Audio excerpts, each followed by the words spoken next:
The worst things I've heard about my body and how I should be as a girl didn't came from boys or society. It came from my school teachers, female school teachers. Hi cuties, welcome back to my channel. Today we are going to talk about the stories that I remember from my school days that were nothing just internalized patriarchy. And I know a lot of brown girls have the similar experiences. So let's start. Just to give you a context, I have studied in a CBSE school in my hometown. It wasn't too chill, it wasn't too strict as well. It was somewhere in between. So the stories I'm gonna share, you might relate to them. The first story is ponytail story. What happened was one day my mom wasn't there, like she wasn't there at home. So we used to do two plates, okay, every day. And my mom was also like strict, so she used to tie my hair. One day she was not home, and I did ponytail like this, okay. So I did this, just normally a ponytail, a high ponytail. That time my hair was a bit too long, it was like healthy and too good, and my teacher saw, and my teacher literally scolded me in front of everyone, like just for doing a ponytail. It was just a ponytail. I didn't know how to plait, and two plaits तो मेरे से हो ही नहीं पाता. And why did you do that to a girl? Like, I don't understand. Why can't you have an exception of a day when her mom was not at home? Like, is that too much of kindness to ask for? Her logic was that girls are doing this hairstyles for male attention. But at that age, I mean, why would you do that? Why? Just why would you do that? Anyways, let's move on to next story. The next story is soap story, like soap on my face. So I was a teenager, so as a normal teenager you would get a lot of acne because you hit puberty and all those hormonal changes and everything. So we are just sitting, okay, we are just girls sitting. The teacher came to me, like especially me, and suggested me use this soap so that your acne will cure. Okay, you are a grown woman and you don't know that you get puberty acne, like it's normal, it's not something to get worried about or to cure. Next thing, even if it was something to cure, it was a problem, why would you tell me in front of everyone? If it was a concern, why can't you just take me aside and tell that I have used this soap and this worked really well? So I don't need your unsolicited advice unless or until I ask. Unless or until I ask you that suggest me a soap that works on my acne. Okay, soaps don't work on acne, first of all. At least she would have suggested a face wash or so, then I would have, considered. Okay, she suggested Dove soap, that use the Dove soap that will work on your acne. Like, you don't need to tell me that this acne is a problem. I know that. I see my face in the mirror, and you don't need to give me unsolicited advice in the name of concern. Okay, let's move on to next story. I'm so angry right now. I don't want to cry in the video, okay? So this one is, we had our summer vacations or winter vacations, okay? After the winter or summer vacations, this was the first day we went to school. At that time, I was really passionate about growing my nails and not doing nail art, just growing my nails and maintaining it, not, in unhygienic way.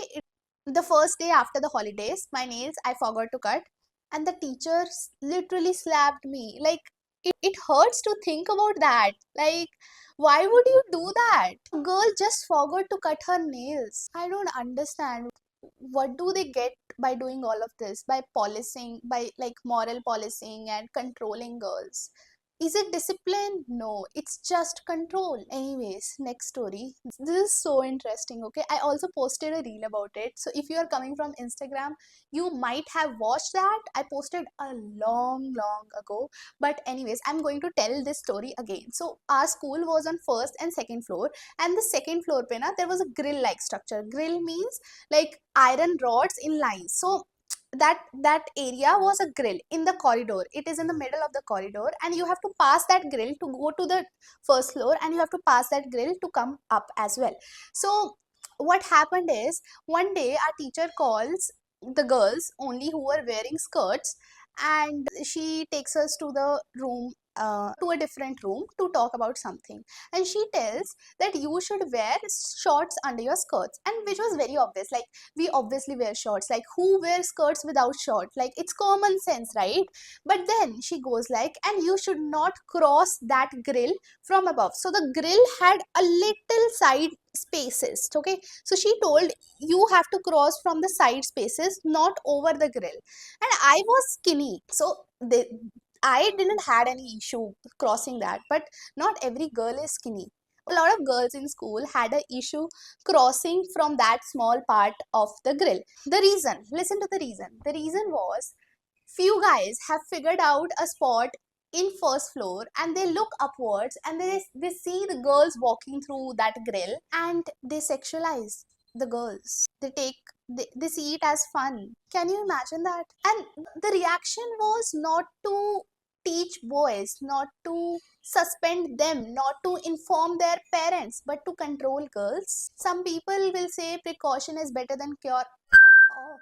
The precaution is to teach boys, not to control girls. Next story is when I was in a seventh class. Yes, I was in seventh class, and our teacher called only girls again to a room, to a separate room, and all of the girls went to this another room where she explained us about periods, and which was very much understandable that okay, you have to tell girls about periods, and you also have to tell, you have to dispose the pads in washroom this and this way, because auntie is also there, you don't have to flush it off, everything that was right. Okay, I get it, but why did you take only girls to a separate room?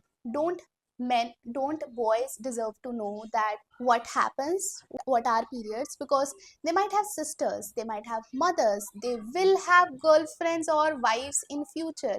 Don't they deserve to know that it is a biological natural thing? Why are periods considered as shame?